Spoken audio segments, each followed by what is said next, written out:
Imagine this. You are going about your daily life, feeling fine, when suddenly, out of nowhere, your heart starts racing.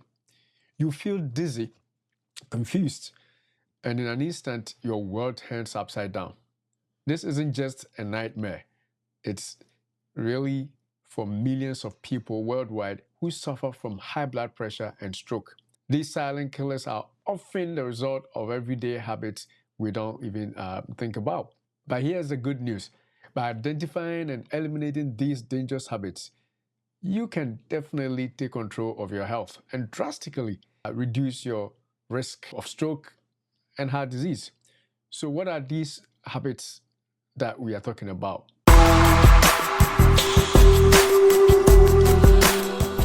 Welcome back to our channel. If you are new here, I'm Dr. Otin, and today we are tackling the top 8 dangerous habits that could be silently but dangerously raising your blood pressure, setting you up for a stroke. Trust me, you don't want to miss this. Sleep, or rather the lack of it. Sleep isn't just the time your body, needs to rest.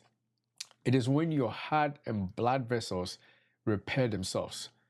Chronic sleep deprivation can disrupt this process, leading to higher blood pressure and the risk of stroke and heart disease.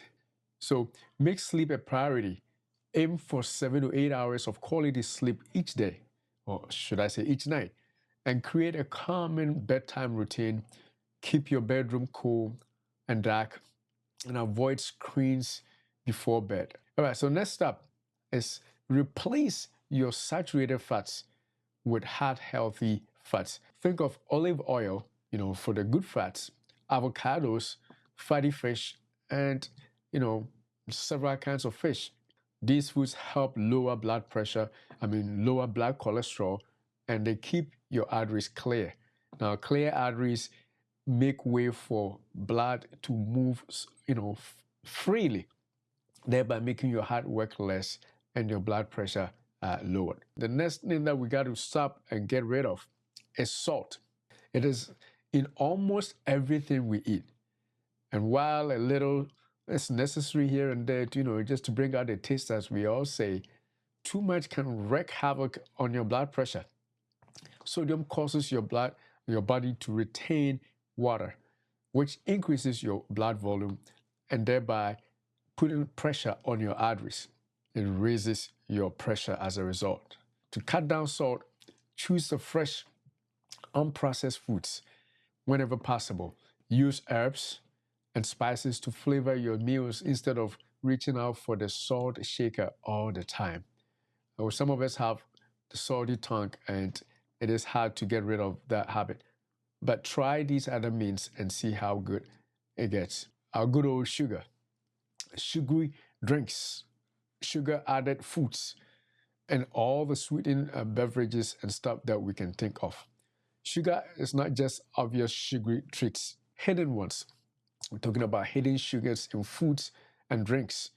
High sugar intake leads to obesity and insulin resistance.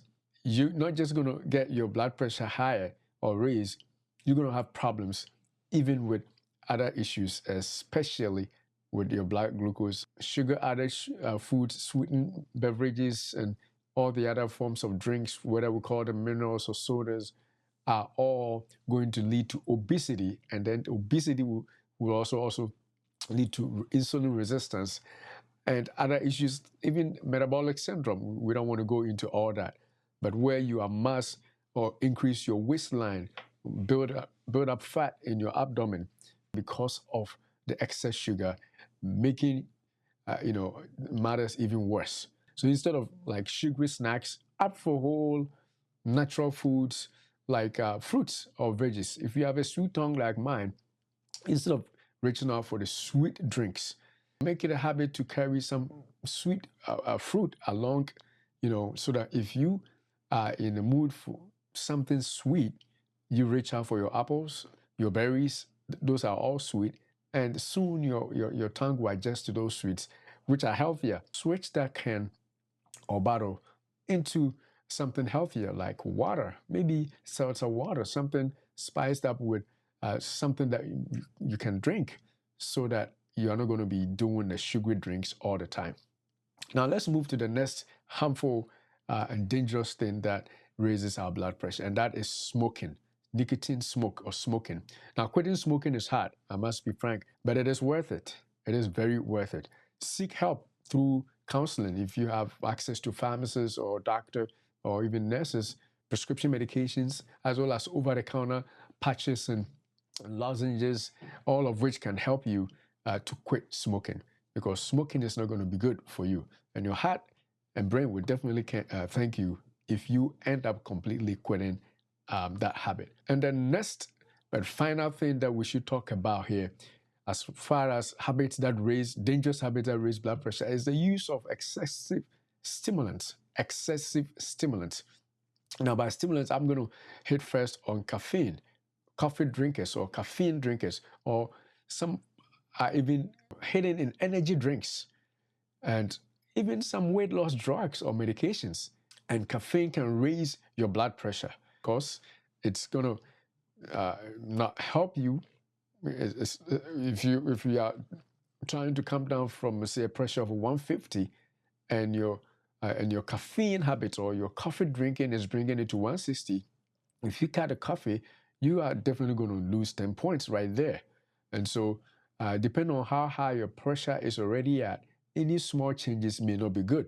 And so, if you are not controlled and you're trying to control it, definitely cut down on caffeine. We know caffeine has its own benefits, or stimulants for that matter, sometimes have their own benefits. But for the person who is concerned with blood pressure management, you definitely have to watch out for the caffeine that you definitely have been drinking, or energy drinks, all the booze that we talk about in the refrigerator, or the 7-hour energy, whatever hour energy. If you read on the label, they are packed with huge amounts of caffeine, which are always raising our blood pressure. That's your own experience with cutting down your blood pressure numbers, your systolic and your diastolic numbers, for any lifestyle change that you actually did. And you have the power to change these habits and take control of your health. Start small. It doesn't take much. Just start small, the little things here and there, and make gradual changes. And over time, you will see a big difference in your blood pressure, sleeping, and doing all those good things we have mentioned. If you enjoyed the video, make sure you put again the thumbs up, like, share, and subscribe, and join us on our Sunday shows when we actually go live. We go more detailed in such shows. So thanks for watching. God bless.